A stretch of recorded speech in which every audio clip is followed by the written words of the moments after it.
Assalamualaikum warahmatullahi wabarakatuh. Alhamdulillahirabbil alamin. Wassalatu wassalamu ala nabiyyina Muhammadin wa ala alihi wa ashabihi ajma'in wa man tabi'ahum bi ihsanin ila yaumiddin. Allahumma alimna ma yanfa'una wanfa'na bima 'allamtana wa zidna ilman wa amalan mutaqabbalan ya arhamar rahimin, amma ba'd. Bapak Ibu jamaah salat subuh rahimakumullah. Alhamdulillah Allah Subhanahu wa ta'ala membangunkan kita dari kematian kita. Kematian sebentar ketika kita sedang tidur. Dan ini adalah nikmat yang luar biasa. Dan mudah-mudahan nikmat ini bisa kita syukuri dengan mengakui bahwa nikmat itu datangnya dari Allah Subhanahu wa ta'ala. Dan kemudian tentu kita akan menggunakannya untuk meraih ridho Allah Subhanahu wa ta'ala, termasuk dengan ibadah, dengan melangkahkan kaki kita ke masjid yang kita cintai ini. Bapak Ibu, saudara-saudari rahimakumullah. Tema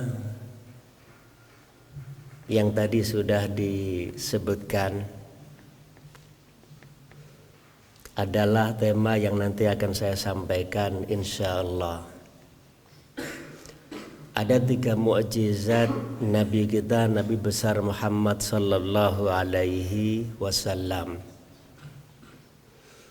Bapak Ibu boleh membagi mukjizat Rasulullah itu menjadi 1, menjadi 2, 3, 4 atau berapa. Kalau membagi menjadi 1 tentu salah, karena kalau 1 tidak perlu dibagi. Nah kalau 2 nanti harus berbagi. 3 mukjizat Nabi ini apa? Yang pertama sudah lewat, sehingga tinggal cerita. Yang kedua, abadi selamanya, sehingga kita harus mempelajarinya. Dan yang ketiga, semestinya selalu hadir pada jiwa kita, sehingga kita bisa meneladaninya. Apa 3 itu? Yang harus selalu hadir pada diri kita, pada jiwa kita, dan kita harus meneladaninya semampunya. Itu adalah akhlak Nabi Muhammad sallallahu alaihi wasallam. Apakah akhlak Rasulullah itu mukjizat? Tentu iya.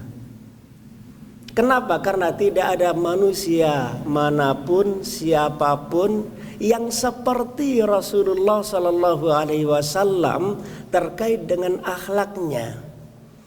Dan Allah Subhanahu wa ta'ala telah menegaskan, wa innaka la'ala khuluqin azim. Sungguh engkau Muhammad berada di atas akhlak yang tinggi. Engkau berada di atas akhlak yang mulia. Bapak Ibu rahimakumullah, para nabi dan rasul itu ada 5 yang masuk kelompok ulul azmi. Tapi di antara 5 ini, mau atau tidak mau, kita harus mengakuinya bahwa yang paling hebat adalah nabi kita, Nabi besar Muhammad sallallahu alaihi wasallam. Dari 5 Nabi ulul azmi, yang pertama Nabi Nuh, yang kedua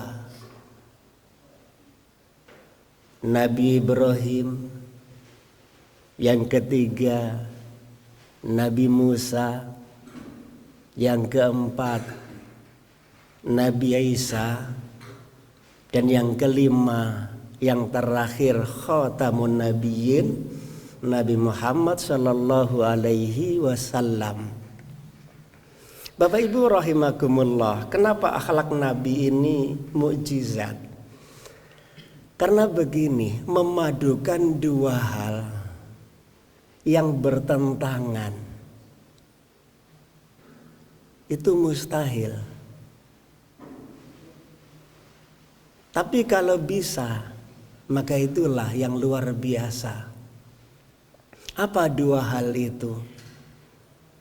Dia bisa menjadi panglima tertinggi dengan penuh keberaniannya dan ketegasannya. Tapi pada saat yang sama, dia juga menjadi seorang ayah yang sangat penyayang kepada cucu-cucunya, kepada putra-putrinya, dan kepada keluarganya. Dia bisa menjadi orang yang sangat lembut, tapi pada saat yang sama dia bisa menjadi seorang hakim yang sangat tegas. Kadang saya membaca buku-buku motivasi, kadang saya membaca buku-buku tentang militer, kadang saya membaca buku-buku tentang politik. Yang rata-rata yang dari non-muslim itu menyatakan kalau ingin berkuasa maka jangan mengenal kasih sayang. Kenapa? Karena antara politik dan kasih sayang ini sulit untuk dipadukan. Antara kekuasaan dan kelembutan ini tidak bisa dipadukan. Dua hal yang bertentangan.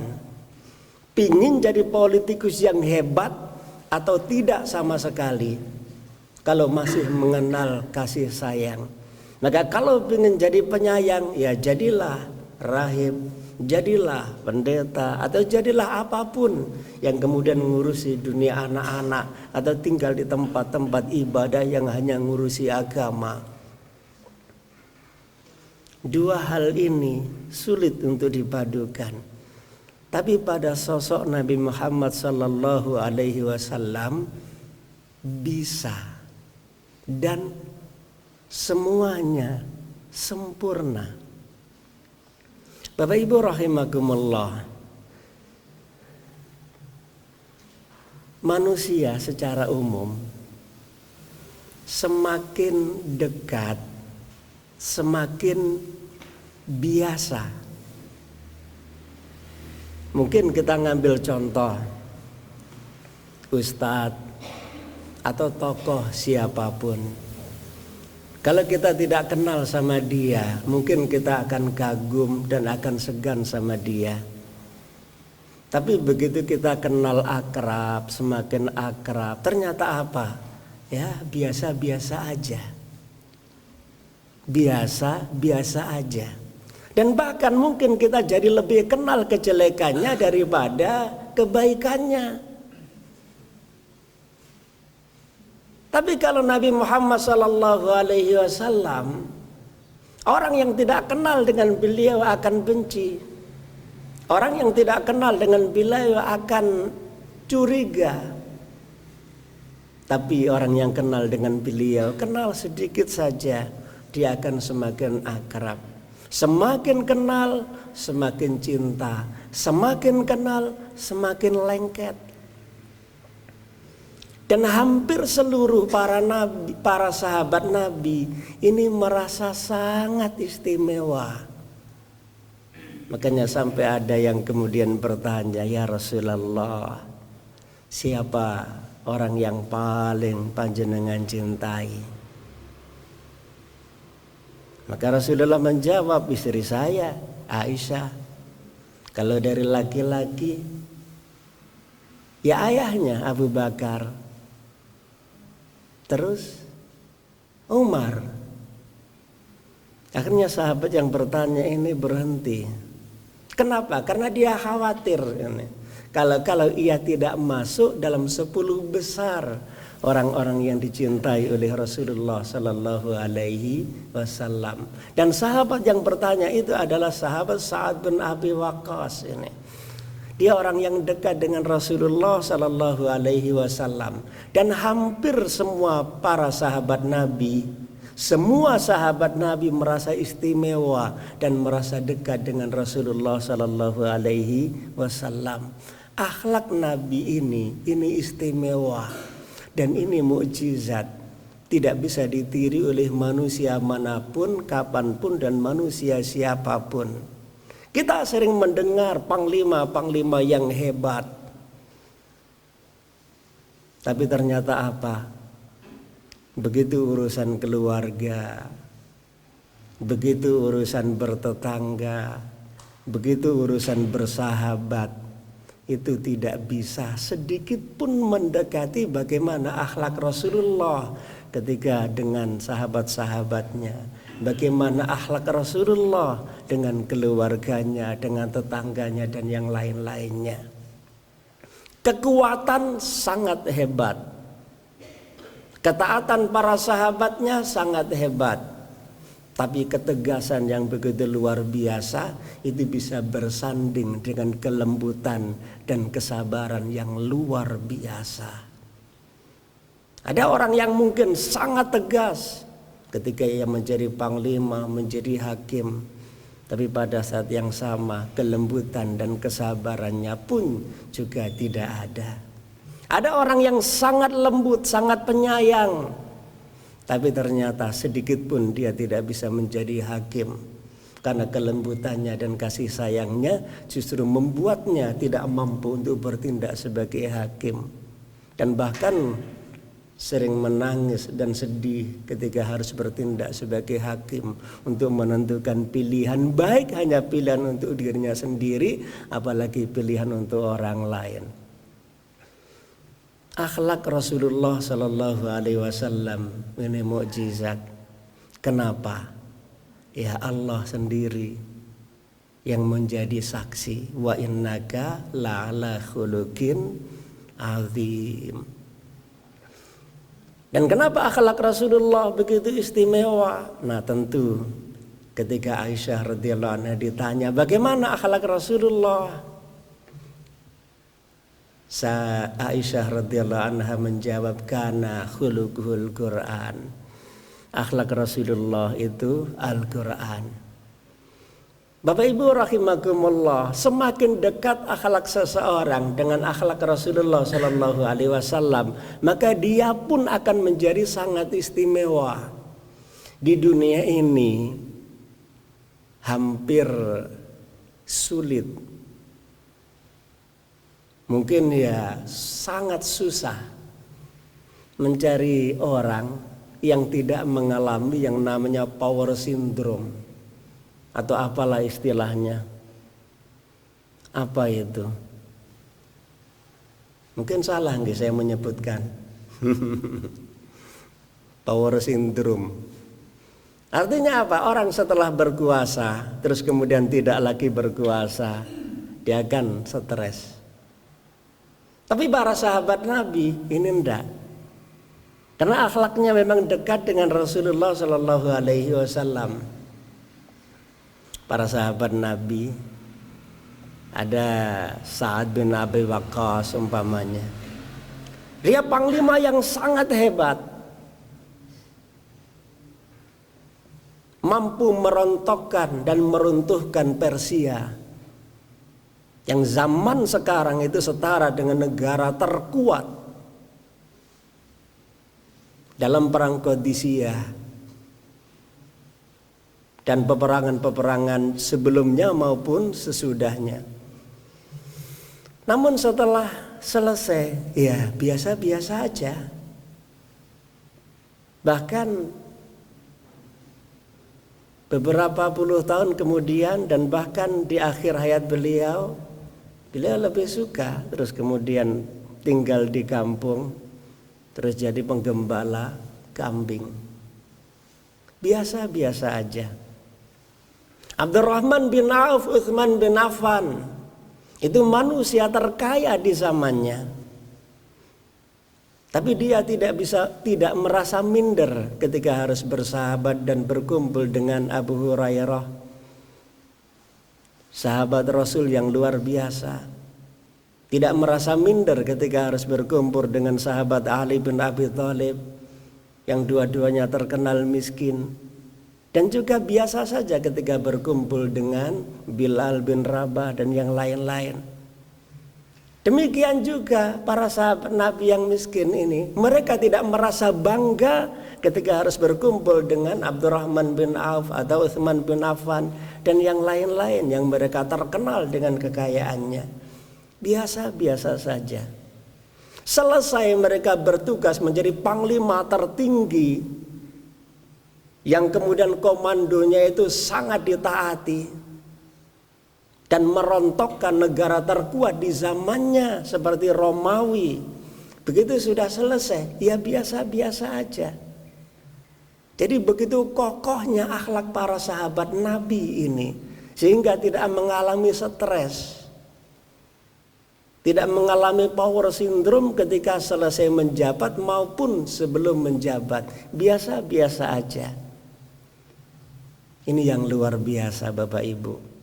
Jadi siapapun yang meniru akhlak Rasulullah, semakin dekat dengan akhlak Rasulullah, maka dia akan semakin hebat. Kenapa? Karena memang beliaulah yang mendapatkan persaksian dari Rasulullah dari Allah Subhanahu wa taala. Nah, kita semuanya mudah-mudahan bisa belajar, berjuang sehingga kita bisa meneladani akhlak Rasulullah sallallahu alaihi wasallam. Bapak Ibu rahimakumullah, nanti ada kuis. Ya, pertanyaannya, ada ndak manusia yang semakin kita dekat semakin terasa biasa-biasa aja? Ada. Nah, jawabannya contohnya siapa? Saya.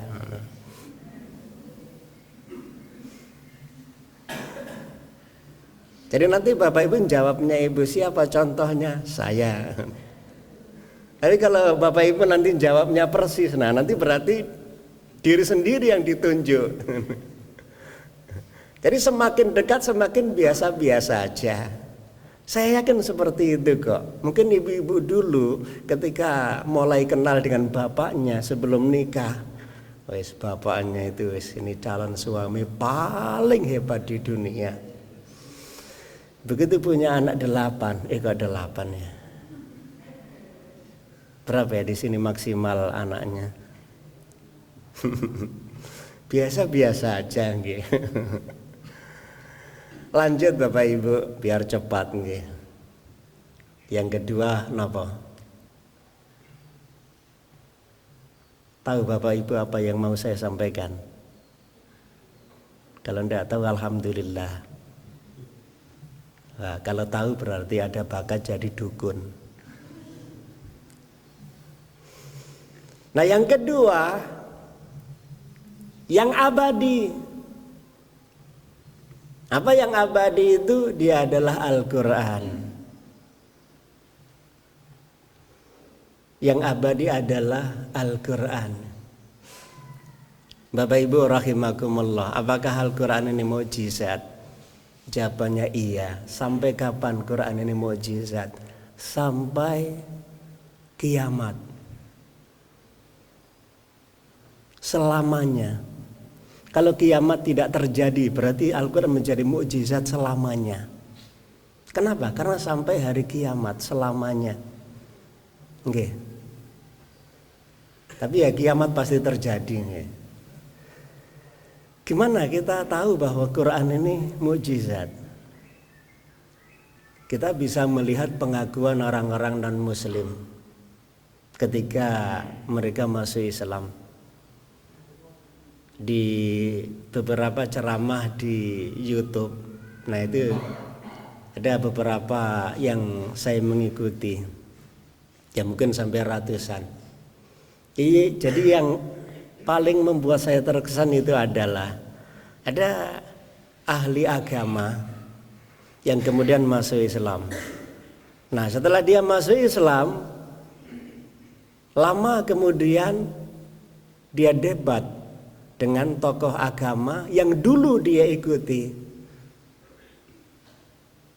Yang diperdebatkan adalah ini, yang dia tantang itu adalah ini. Bapak Ibu, ada enggak di antara kalian yang hafal kitab sucinya? 2 lembar saja. Kalau hafal, mobil, ini kunci saya kasih.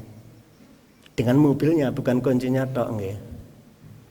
Terus duit 10 juta di rekening, nah ini saya kasihkan. Ternyata apa? Padahal itu tokoh-tokoh agama. Satu pun tidak ada dari sekian ratus orang yang hafal kitab sucinya. 2 lembar saja, tidak ada yang hafal. Kemudian dia menyebutkan, nah kalau dalam Islam, agama saya sekarang, seandainya tantangan itu diberikan, semuanya umat Islam itu dapat mobil 1 dan duit 10 juta. Kenapa? Karena yang kecil-kecil saja, bahkan mungkin usia 4 tahun, usia 5 tahun, itu jangankan cuma 2 lembar, 10 lembar hafal. 1 juz, kadang 20 lembar hafal. Bahkan usia 5 tahun hafal seluruh Al-Quran 600 lembar. Hafal 600 halaman hafal. Itu mukjizat. Bapak Ibu bisa nyontoh nggih. Membuat cerita cinta. Kepada siapa? Tentu kepada orang yang paling dicintai. Mungkin ibu-ibu membuat cerita cinta kepada suaminya. Setelah anaknya gede-gede, nah nulis cerita cinta. 1 halaman folio bergaris full.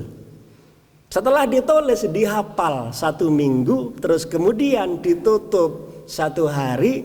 Nah terus bapaknya disuruh nyimak. Ya, disimak ya. Surat cinta ibu kepada ayah.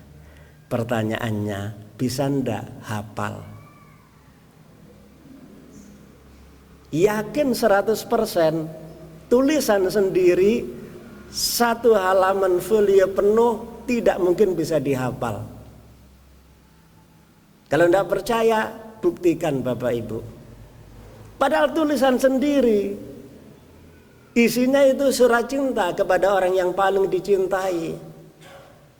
Ya, kalau yang paling dicintai itu mantan, mungkin ya pasti ingat nggih.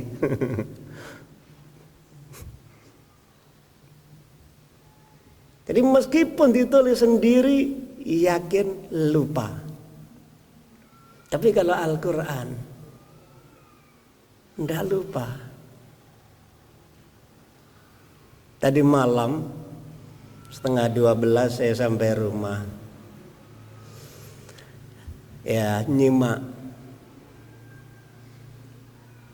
Ada orang setoran hafalan 30 juz bil ghaib. Dari habis Isya sampai habis Isya berikutnya. Itu ternyata apa? Loh, ternyata bisa ya. Orang itu hafal 30 juz itu ternyata bisa. Kenapa? Karena saya melihat sendiri, membuktikan sendiri, ternyata bisa ya. Jadi mulai juz 21 sampai selesai An-Nas. Tapi yang terakhir, jadi yang depan-depan orang lain yang nyimak. Bil ghaib. Habis Isya sampai habis Isya berikutnya. Berarti sekitar ya 24 jam plus dengan istirahatnya. Bil ghaib, tanpa melihat mushaf, disimak oleh puluhan teman-temannya yang senior. Ternyata bisa. Padahal Al-Quran itu berapa halaman? Ya sekitar 600 halaman. Nah sementara Bapak Ibu, kitab suci agama yang lain itu tidak bisa dihafal. Kenapa tidak bisa dihafal? Nah, ada sebabnya. Dulu saya pernah belajar sedikit. Ini dialog dengan orang non-muslim. Untuk apa? Untuk mengetahui mana kitab suci yang mukjizat. Pertama, kapan kitab suci itu ditulis? Terus bahasa aslinya masih ada atau tidak? Kemudian bahasa itu masih hidup atau tidak? Kemudian yang keempat, hukum-hukum yang ada di dalam kitab suci itu bisa dilaksanakan atau tidak? Dari empat ini ternyata hanya Al-Quran yang memenuhi syarat untuk dijadikan kitab suci. Pertama, tanggal penulisan. Al-Quran ditulis sejak Al-Quran itu diturunkan. Sementara kitab suci yang lain, umpamanya mohon maaf saya sebut Hindu, Buddha, kitab sucinya itu kapan ditulis? 600, 700 tahun setelah yang mengajarkan kitab suci itu meninggal dunia. Bisa dipastikan ada penambahan dan pengurangan. Mohon maaf saya sebutkan Taurat kapan ditulis. Catatan terakhir Taurat yang sekarang ada itu ya kurang lebih 2 abad atau 1 abad sebelum Masehi. Padahal kapan Nabi Musa itu hidup? Kitab Injil itu juga sama. 2 abad setelah Masehi baru kemudian ada catatan kitab Injil. Itu pun juga diresmikan pada abad ke-4, pada abad ke-5 Masehi baru diresmikan ada 4 kitab suci. Yang lain-lain ditolak. Jadi tanggal penulisannya saja itu sudah mustahil bisa dianggap sebagai asli. Belum lagi yang kedua, bahasanya. Di dunia ini tidak ada satupun kitab suci itu yang bahasanya masih asli. Semuanya itu sudah terjemahan dari terjemahan. Terjemahan dari terjemahan. Umpamanya sekarang di Indonesia, Jawa Timur sudah mulai mengajarkan Injil dengan bahasa Arab. Itu ternyata kenapa tidak ngambil Injil dari Suriah atau ngambil Injil dari Mesir atau yang lain-lainnya di Timur Tengah yang sama-sama Injil. Tapi kenapa kau harus menerjemahkan sendiri? Dari bahasa Indonesia diterjemahkan ke bahasa Arab kemudian diajarkan dengan bahasa Arab. Jadi biar kayak ngajar kitab pakai bahasa Arab. Nah ternyata kitab sucinya itu beda. Sama namanya tapi konten isinya semuanya beda. Nah belum lagi nanti apakah bahasanya itu masih hidup. Ternyata tidak ada satupun. Asli dari bahasa umpamanya Taurat dan Injil itu sudah tidak ada. Jadi yang ada ini hanya terjemahan dari terjemahan. Belum lagi hukum-hukumnya. Hanya satu kitab suci yang hukum-hukumnya bisa diamalkan semuanya, yaitu Al-Quran. Bisa diamalkan lengge. Namanya bisa diamalkan itu ya bukan berarti semuanya diamalkan. Karena kalau semuanya diamalkan oleh umat Islam ya susah. Tapi kalau bisa diamalkan, ya contoh umpamanya wa qalilam minal laili ma yahjaun, sedikit dari mereka itu yang tidur di malam hari. Ada yang mengamalkan Bapak Ibu dan itu bukan saya. Jadi kalau nyari contoh itu paling gampang. Wa qalilam minal laili ma yahjaun wa qalilum minal laili ma yahjaun. Sedikit dari mereka yang tidur di malam hari. Kenapa? Untuk ibadah, salat tahajud dan yang lain-lain. Ada yang mengamalkan. Nah, terus yang terakhir, mukjizat Rasulullah Sallallahu Alaihi Wasallam. Nah, ini tinggal cerita. Apa itu? Ini yang disebut dengan mukjizat hissiyah. Mukjizat hissiyah. Jadi Rasulullah itu bisa memperbanyak makanan di perang Khandaq. Sahabat Nabi Jabir bin Abdullah ngundang Rasulullah makan di rumahnya. Sementara saat itu ada 1000 sahabat Nabi yang ikut andil menggali parit. Semuanya lapar. Jabir bin Abdullah ini datang ke Rasulullah, ya Rasulullah, di rumah ada makanan cukup untuk 6 orang, maksimal 8 orang. Silahkan panjenengan ke rumah saya, tapi jangan ngajak banyak orang, tidak cukup. Rasulullah akhirnya naik dari parit, terus kemudian teriak ini, ya ahla Khandaq, wahai para penggali parit, Jabir bin Abdullah ngundang kalian makan.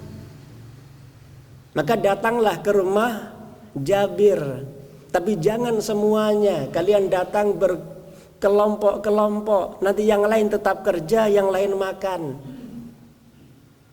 Kalau diperkirakan dia sudah selesai makan, maka nanti dia datang terus sampai selesai semuanya ya.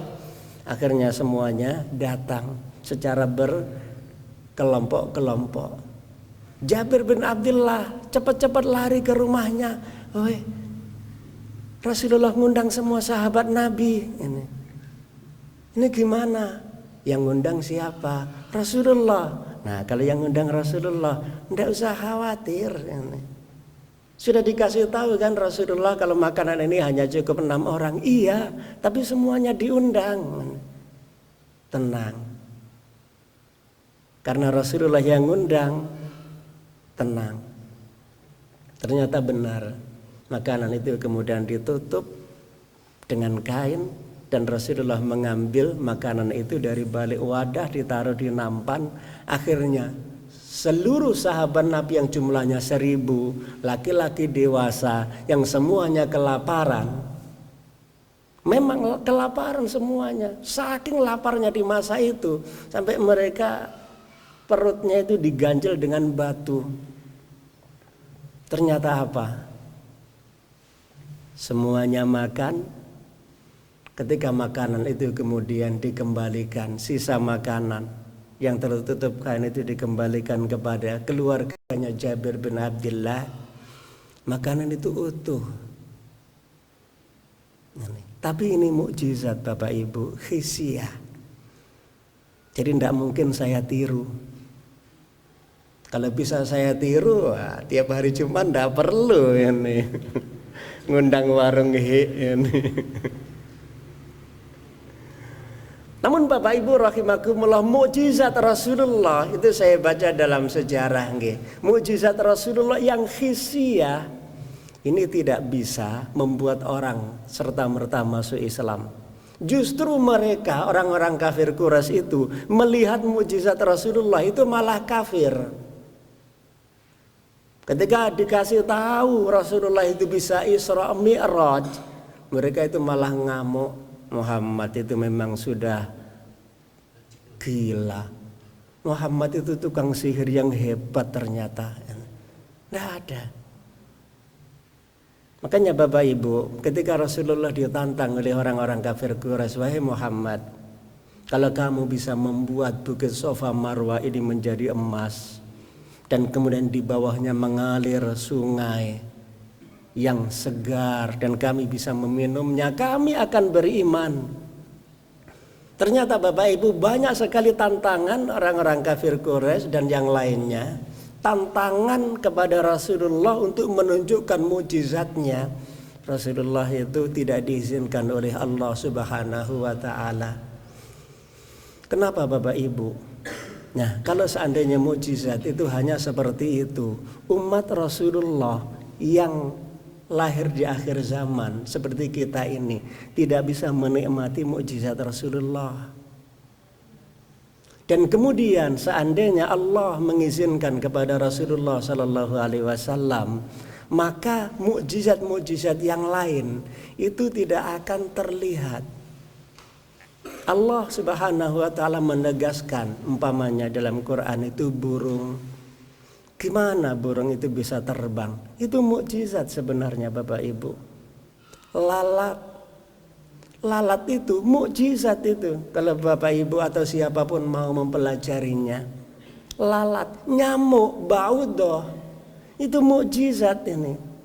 Dan ternyata Bapak Ibu banyak sekali orang-orang modern ini yang meneliti hewan-hewan yang disebutkan oleh Allah di dalam Al-Quran. Ternyata semuanya itu mukjizat. Maka mukjizat ini bisa dirasakan oleh manusia sampai akhir zaman nanti. Nah, mudah-mudahan Allah Subhanahu wa taala memberikan kekuatan iman kepada kita. Dan kita lebih cinta dengan Allah, dengan Rasulullah, dan dengan Al-Quran ini. Cinta dengan sepenuh hati, sehingga kita meniru akhlak Rasulullah ini pun dengan penuh semangat, dengan penuh keceriaan. Makaten ingkang saged kula aturaken nyuwun ngapunten menawi wonten kelebutan. Assalamualaikum warahmatullahi wabarakatuh.